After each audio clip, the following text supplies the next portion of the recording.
ಮಾರಕ ಕ್ಯಾನ್ಸರ್ ರೋಗಕ್ಕೆ ದುಬಾರಿ ಚಿಕಿತ್ಸೆಗಳನ್ನು ನೀಡುವ ಆಸ್ಪತ್ರೆ ಅಂತಾನೆ ಚಿರಪರಿಚಿತವಾಗಿರುವ ಎಚ್ಸಿಜಿ ವಿರುದ್ಧ ಅತ್ಯಂತ ಗಂಭೀರ ಆರೋಪಗಳು ಕೇಳಿಬಂದಿವೆ. ಕ್ಲಿನಿಕಲ್ ಟ್ರಯಲ್ ವಿಚಾರದಲ್ಲಿ ಎಚ್ಸಿಜಿಯಲ್ಲಿ ದೊಡ್ಡ ಹಗರಣವೇ ನಡೆದಿದೆ.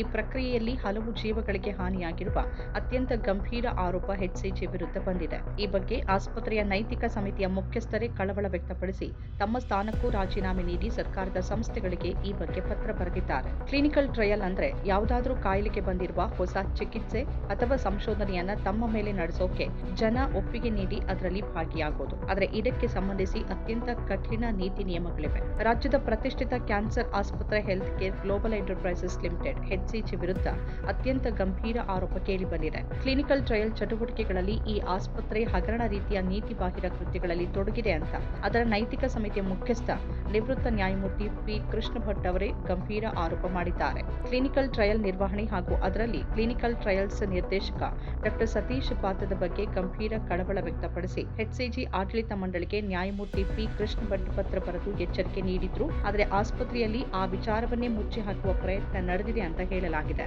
ಇದರಿಂದ ಬೇಸತ್ತು ನ್ಯಾಯಮೂರ್ತಿ ಪಿ ಕೃಷ್ಣ ಭಟ್ ಅವರು ನೈತಿಕ ಸಮಿತಿ ಮುಖ್ಯಸ್ಥ ಹುದ್ದೆಗೆ ರಾಜೀನಾಮೆ ನೀಡಿದ್ದಾರೆ. ಗಂಭೀರ ಆರೋಪಗಳ ಬೆನ್ನಲ್ಲೇ ಆಸ್ಪತ್ರೆಯ ಸಿಇಒ, ನಿರ್ದೇಶಕರು ಪದತ್ಯಾಗ ಮಾಡಿದ್ದಾರೆ. ವೈದ್ಯರು ಕೂಡ ರಾಜೀನಾಮೆ ಸಲ್ಲಿಸಿದ್ದಾರೆ ಅಂತ ಹೇಳಲಾಗಿದೆ. ಈ ಮಧ್ಯೆ ರಾಜ್ಯ ಆರೋಗ್ಯ ಮತ್ತು ಕುಟುಂಬ ಕಲ್ಯಾಣ ಸೇವೆಗಳ ಆಯುಕ್ತಾಲಯ ಕೇಂದ್ರೀಯ ಔಷಧ ಗುಣಮಟ್ಟ ನಿಯಂತ್ರಣ ಸಂಸ್ಥೆ ಅಂದ್ರೆ ಸಿಡಿಎಸ್ಸಿಒ ಅಧೀನದ ಭಾರತೀಯ ಔಷಧ ನಿರ್ದೇಶನಾಲಯಕ್ಕೆ ಪತ್ರ ಬರೆದಿದೆ. ಎಚ್ಸಿಜಿ ಆಸ್ಪತ್ರೆಯಲ್ಲಿನ ನ್ಯಾಯೋಚಿತವಲ್ಲದ ಕ್ಲಿನಿಕಲ್ ಟ್ರಯಲ್ ಚಟುವಟಿಕೆಗಳ ಕುರಿತು ಕೂಡಲೇ ತನಿಖೆ ನಡೆಸುವಂತೆ ಮನವಿ ಮಾಡಿದೆ.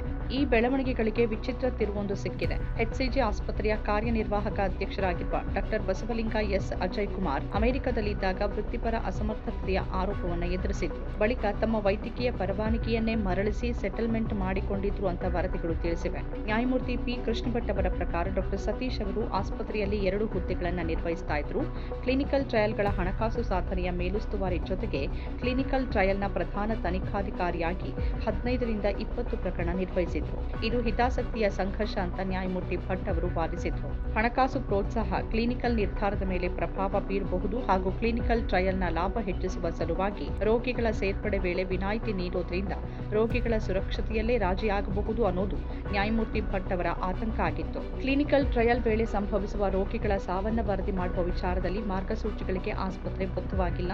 ಇದು ವಿಶ್ವ ಆರೋಗ್ಯ ಸಂಸ್ಥೆಯ ಸೂಚನೆಗೆ ವಿರುದ್ಧ ಅಂತ ನ್ಯಾಯಮೂರ್ತಿ ಭಟ್ ಎತ್ತಿ ತೋರಿಸಿದ್ರು. ಇಂತಹ ನಿಯಮ ಉಲ್ಲಂಘನೆಗಳು ಆಸ್ಪತ್ರೆಯ ಪ್ರತಿಷ್ಠೆಗೆ ಕುಂದು ತರತ್ತೆ. ಔಷಧ ಕಂಪನಿಗಳು ಸಹಯೋಗದಿಂದ ಹಿಂದೆ ಸರಿಬಹುದು ಅಂತ ಎಚ್ಚರಿಸಿದ್ರು. ನ್ಯಾಯಮೂರ್ತಿ ಭಟ್ ಸಲಹೆಗೆ ಆಂತರಿಕ ವಿರೋಧ.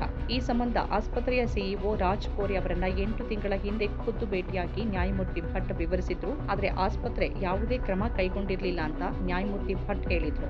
ಅಲ್ಲದೆ ನ್ಯಾಯಮೂರ್ತಿ ಭಟ್ ಅವರ ಪ್ರಸ್ತಾಪಗಳಿಗೆ ಆಂತರಿಕವಾಗಿ ವಿರೋಧ ವ್ಯಕ್ತವಾಗಿತ್ತು. ಕ್ಲಿನಿಕಲ್ ಟ್ರಯಲ್ಸ್ ನಲ್ಲಿ ಡಾಕ್ಟರ್ ಸತೀಶ್ ಅವರ ಪಾತ್ರವನ್ನ ಈ ಮೊದಲು ಒಪ್ಪಿದ್ದ ನೈತಿಕ ಸಮಿತಿ ಸದಸ್ಯ ಕಾರ್ಯದರ್ಶಿ ಡಾಕ್ಟರ್ ರಮೇಶ್ ಅವರು ಬಳಿಕ ದಿಢೀರನೆ ವರಸೆ ಬದಲಿಸಿದ್ರು. ಆಸ್ಪತ್ರೆಯಲ್ಲಿ ಕ್ಲಿನಿಕಲ್ ಟ್ರಯಲ್ಸ್ ನಿರ್ದೇಶಕರೇ ಇಲ್ಲ ಅಂತ ಅವರು ವಾದಿಸಿದ್ರಿಂದ ಇಡೀ ಪ್ರಕರಣ ವಿಚಿತ್ರ ಸ್ವರೂಪ ಪಡೆದುಕೊಳ್ತು.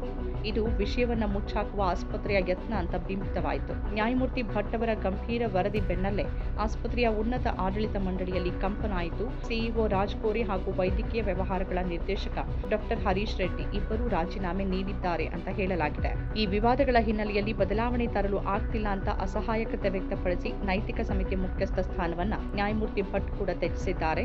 ಇದಾದ ಬಳಿಕ ಕನಿಷ್ಠ 6 ವೈದ್ಯರು ಆಸ್ಪತ್ರೆ ಬಿಟ್ಟು ಹೋಗಿದ್ದಾರೆ ಅಂತ ಆಸ್ಪತ್ರೆಯ ಮೂಲಗಳು ತಿಳಿಸಿವೆ. ಇದೇ ವೇಳೆ ಕ್ಯಾನ್ಸರ್ ಚಿಕಿತ್ಸೆಗೆ ಹಣ ಹೊಂದಿಸಲು ಆಗದ ಬಡ ರೋಗಿಗಳನ್ನ ಕ್ಲಿನಿಕಲ್ ಟ್ರಯಲ್ಗೆ ಎಚ್ಸಿಜಿ ಆಸ್ಪತ್ರೆ ಸೆಳೆದಿತ್ತು ಅನ್ನೋ ಆಘಾತಕಾರಿ ಅಂಶವೂ ಬೆಳಕಿಗೆ ಬಂದಿದೆ. ಈ ಬಗ್ಗೆ ಎಚ್ಸಿಜಿ ಆಸ್ಪತ್ರೆಯ ಕ್ಲಿನಿಕಲ್ ಟ್ರಯಲ್ಸ್ ನಿರ್ದೇಶಕ ಡಾಕ್ಟರ್ ಸತೀಶ್ ಅವರು 2025ರಲ್ಲಿ ಬೆಂಗಳೂರು ಆಂಕಾಲಜಿ ಗ್ರೂಪ್ ಎಂಬ ವಾಟ್ಸ್ಆಪ್ ಗ್ರೂಪ್ನಲ್ಲಿ ಸಂದೇಶ ಕಳಿಸಿದ್ರು. ಇದಕ್ಕೆ ಅದೇ ಗ್ರೂಪ್ನಲ್ಲಿದ್ದ ಕ್ಯಾನ್ಸರ್ ವೈದ್ಯರು ತೀಕ್ಷ್ಣ ತಿರುಗೇಟು ಕೊಟ್ಟಿದ್ರು.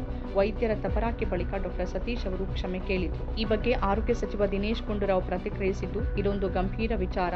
ಎಚ್ಸಿಜಿ ಆಸ್ಪತ್ರೆಯ ಎಥಿಕ್ಸ್ ಕಮಿಟಿಯ ಮುಖ್ಯಸ್ಥರಾದ ನ್ಯಾಯಮೂರ್ತಿ ಕೃಷ್ಣ ಭಟ್ ಅವರೇ ಬಹಿರಂಗಪಡಿಸಿದ್ದಾರೆ. ಈಗಾಗಲೇ ನಮ್ಮ ಆಯುಕ್ತರು ಭಾರತೀಯ ಔಷಧ ಮಹಾನಿಯಂತ್ರಕರಿಗೆ ಪತ್ರ ಬರೆದಿದ್ದು ಈ ವಿಚಾರವಾಗಿ ಗಮನ ಹರಿಸಿ ತನಿಖೆ ನಡೆಸುವಂತೆ ಮನವಿ ಮಾಡಿದ್ದಾರೆ. ಆಸ್ಪತ್ರೆಯ ಮುಖ್ಯಸ್ಥ ಅಜಯ್ ಕುಮಾರ್ ಅವರ ಅಮೆರಿಕ ಘಟನೆ ಬಗ್ಗೆ ನಮಗೆ ಮಾಹಿತಿ ಇಲ್ಲ. ಮಾಹಿತಿ ಬಂದರೆ ಪರಿಶೀಲಿಸ್ತೀವಿ. ಎಚ್ಸಿಜಿ ಆಸ್ಪತ್ರೆ ಅತ್ಯಂತ ಪ್ರತಿಷ್ಠಿತ ಆಸ್ಪತ್ರೆಯಾಗಿದ್ದು ಸಾಕಷ್ಟು ರೋಗಿಗಳು ಹೋಗ್ತಾರೆ. ಅಲ್ಲಿ ಅಕ್ರಮ ಆಗಿದ್ರೆ ನಾವು ನಿಶ್ಚಿತವಾಗಿಯೂ ಕ್ರಮ ತೆಗೆದುಕೊಳ್ತೀವಿ ಅಂತ ಪ್ರತಿಕ್ರಿಯಿಸಿದ್ದಾರೆ. ನಮ್ಮ ಕಾರ್ಯಕ್ರಮಗಳನ್ನ ನೀವು ನೋಡ್ತಾ ಇದ್ರೆ ನಮ್ಮ ಚಾನೆಲ್ ಅನ್ನ ಸಬ್ಸ್ಕ್ರೈಬ್ ಮಾಡಿ, ಪಕ್ಕದ ಬೆಲ್ ಐಕಾನ್ ಒತ್ತಿ ನಮ್ಮನ್ನ ಬೆಂಬಲಿಸಿ. ಹಾಗೆ ನಮ್ಮ ಕಾರ್ಯಕ್ರಮಗಳನ್ನ ಲೈಕ್ ಮಾಡಿ, ಕಮೆಂಟ್ ಮಾಡಿ ಅದನ್ನ ಬೇರೆಯವರಿಗೂ ವಾಟ್ಸ್ಆಪ್ ಮೂಲಕ ಶೇರ್ ಮಾಡಿ. ನೀವು ಹೀಗೆ ಮಾಡಿದಾಗ ನಮ್ಮ ಚಾನೆಲ್ ಇನ್ನಷ್ಟು ಮತ್ತಷ್ಟು ಜನರಿಗೆ ತಲುಪಲು ನೀವು ನಮ್ಮೊಂದಿಗೆ ಸಹಕರಿಸಿದ ಹಾಗಾಗುತ್ತೆ. ಇದು ನೀವು ಯಾವುದೇ ಖರ್ಚಿಲ್ಲದೆ ಕೆಲವೇ ಸೆಕೆಂಡುಗಳಲ್ಲಿ ನೀಡಬಹುದಾದ ಸಹಕಾರ. ಧನ್ಯವಾದಗಳು.